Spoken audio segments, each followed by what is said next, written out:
ओम त्र्यंबकं यजामहे सुगंधिं पुष्टिवर्धनम् उर्वारुकमिभवन्दना मृत्योर्मुक्षी यमामृतात्।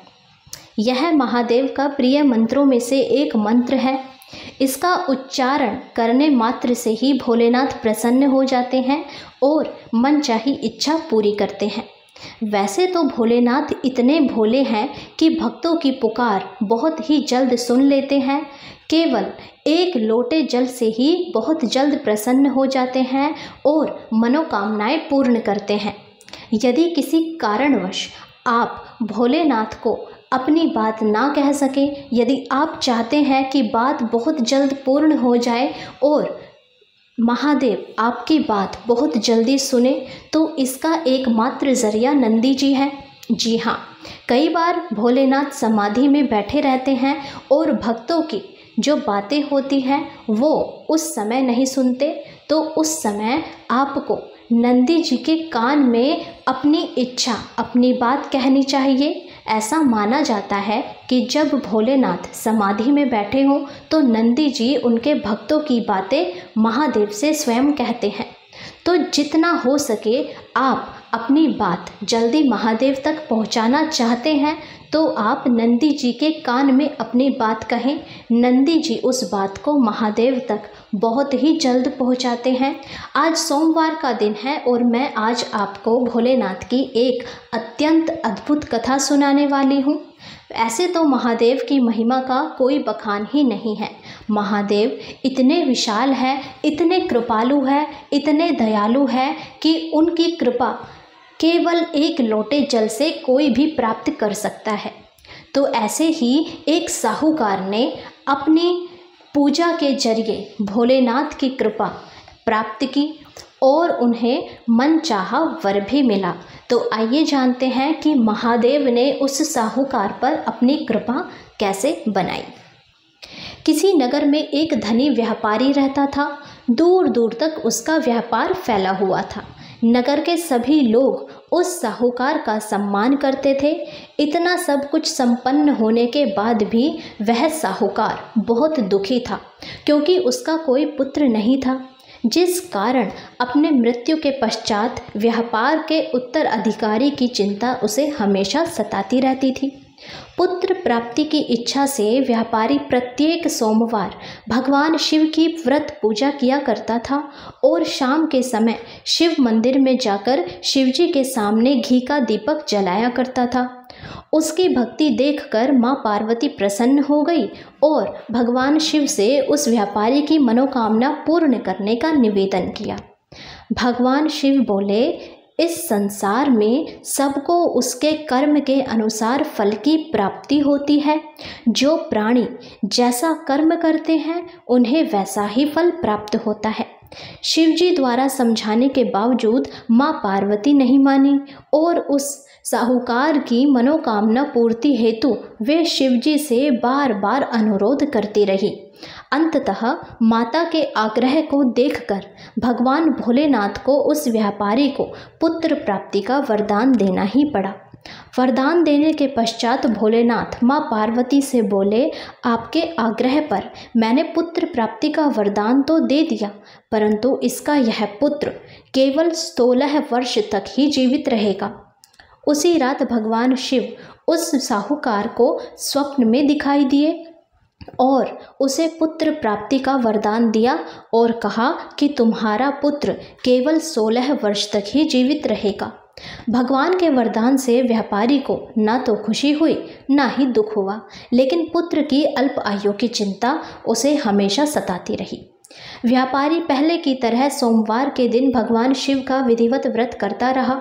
कुछ महीनों के बाद उसके घर एक अति सुंदर बालक ने जन्म लिया और घर में खुशियां ही खुशियां बिखर गई।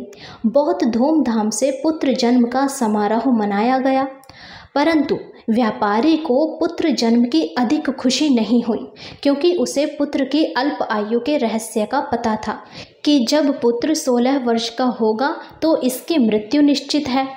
जब पुत्र 12 वर्ष का हुआ तो व्यापारी ने उसे उसके मामा के साथ पढ़ने के लिए वाराणसी भेज दिया। लड़का अपने मामा के साथ शिक्षा प्राप्त करने हेतु चल दिया। रास्ते में जहाँ भी मामा भांजे विश्राम हेतु रुकते वहीं यज्ञ करते और ब्राह्मणों को भोजन कराते। लंबी यात्रा के बाद मामा भांजे एक नगर में पहुँचे। उस दिन नगर के राजा की कन्या का विवाह था, जिस कारण पूरे नगर को सजाया गया था। निश्चित समय पर बारात आ गई, लेकिन वर का पिता अपने बेटे की एक आंख से काना होने के कारण बहुत चिंतित था। उसे भय था कि यदि किसी को इस बात का पता चलेगा तो वह विवाह से इनकार कर देंगे, इससे उसकी बदनामी भी होगी। जब वर के पिता ने व्यापारी के पुत्र को देखा तो उसके मस्तिष्क में एक विचार आया। उसने सोचा, क्यों न इस लड़के को दूल्हा बनाकर राजकुमारी से विवाह करा दूं।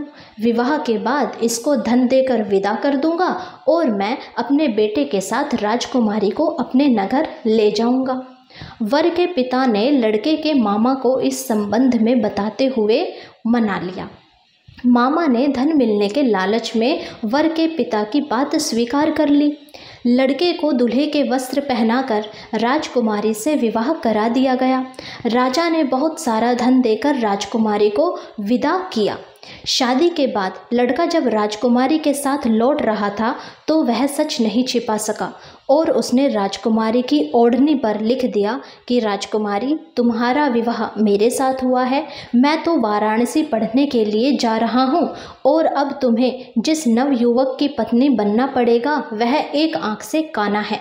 जब राजकुमारी ने अपनी ओढ़नी पर लिखा हुआ पढ़ा तो उसे काने लड़के के साथ जाने से इनकार कर दिया।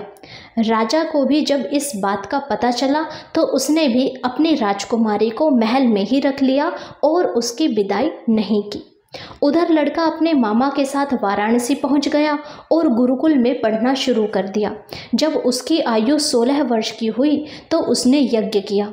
यज्ञ के समाप्ति पर ब्राह्मणों को भोजन कराया और खूब अन्न वस्त्र दान किए।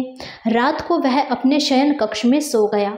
शिव के वरदान के अनुसार शयन अवस्था में ही उसके प्राण पखेरु उड़ गए।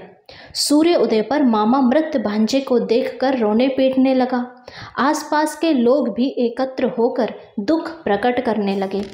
तभी वहां से भगवान शिव और माता पार्वती भ्रमण के लिए जा रहे थे। लड़के के मामा का रोना और विलाप करना सुना तो माता पार्वती ने भगवान से कहा, हे प्राणनाथ, मुझे इसके रोने के स्वर सहन नहीं हो रहे। आप इस व्यक्ति के कष्ट को अवश्य दूर करें। भगवान शिव ने माता पार्वती के साथ अदृश्य रूप में समीप जाकर देखा तो भोलेनाथ माता पार्वती से बोले, यह तो उसी व्यापारी का पुत्र है जिसे मैंने 16 वर्ष की आयु का वरदान दिया था। इसकी आयु तो पूरी हो गई। माँ पार्वती ने फिर भगवान शिव से निवेदन कर उस बालक को जीवन देने का आग्रह किया। माता पार्वती के आग्रह पर भगवान शिव ने उस लड़के को जीवित होने का वरदान दे दिया और कुछ ही पल में वह लड़का जीवित होकर बैठ गया। शिक्षा समाप्त करने के बाद लड़का मामा के साथ अपने नगर की ओर चल दिया। दोनों चलते हुए उसी नगर में पहुँचे जहाँ उसका विवाह हुआ था। उस नगर में भी यज्ञ का आयोजन किया। समीप से गुजरते हुए नगर के राजा ने यज्ञ का आयोजन देखा और उसने तुरंत ही लड़के और उसके मामा को पहचान लिया। यज्ञ के समाप्त होने पर राजा मामा और लड़के को महल में ले गया और कुछ दिन उन्हें महल में रखकर बहुत सा धन वस्त्र आदि देकर राजकुमारी के साथ विदा किया। इधर भूखे प्यासे रहकर साहूकार और उसकी पत्नी बेटे की प्रतीक्षा कर रहे थे। उन्होंने प्रतिज्ञा कर रखी थी कि यदि उन्हें अपने बेटे की मृत्यु का समाचार मिला तो दोनों अपने प्राण त्याग देंगे। परंतु जैसे ही उसने बेटे के जीवित वापस लौटने का समाचार सुना तो वह बहुत प्रसन्न हुए। वह अपनी पत्नी और मित्र के साथ नगर के द्वार पर पहुंचा। अपने बेटे के विवाह का समाचार सुनकर और पुत्र वधू राजकुमारी को देखकर तो साहूकार की खुशी का कोई ठिकाना ही ना रहा। उसी रात भगवान शिव ने साहूकार को स्वप्न में दर्शन दिए और कहा, हे श्रेष्ठी, मैंने तेरे सोमवार के व्रत करने और व्रत कथा सुनने से प्रसन्न होकर तेरे पुत्र को जीवन दान दिया है। पुत्र की लंबी आयु जानकर व्यापारी बहुत प्रसन्न हुआ और हाथ जोड़कर भगवान को नमस्कार किया। शिव भक्त होने तथा सोमवार का व्रत करने से व्यापारी की सभी मनोकामनाएं पूर्ण हुई। इसी प्रकार जो भक्त सोमवार का विधिवत व्रत करते हैं और व्रत कथा सुनते हैं, उनकी सभी इच्छाएं भोलेनाथ स्वयं पूरी करते हैं। जय भोलेनाथ। श्री शिवाय नमस्तुभ्यम। यदि आप भी चाहते हैं कि आप पर, आपके परिवार पर महादेव की कृपा सदैव बनी रहे, तो आप भी महादेव की पूजा करें, उनका व्रत करें और व्रत कथा सुने। व्रत कथा सुनने मात्र से ही भोलेनाथ प्रसन्न हो जाते हैं और मनचाही इच्छा पूरी करते हैं। जय भोलेनाथ। अपने सभी भक्तों पर अपनी कृपा सदैव बनाए रखना।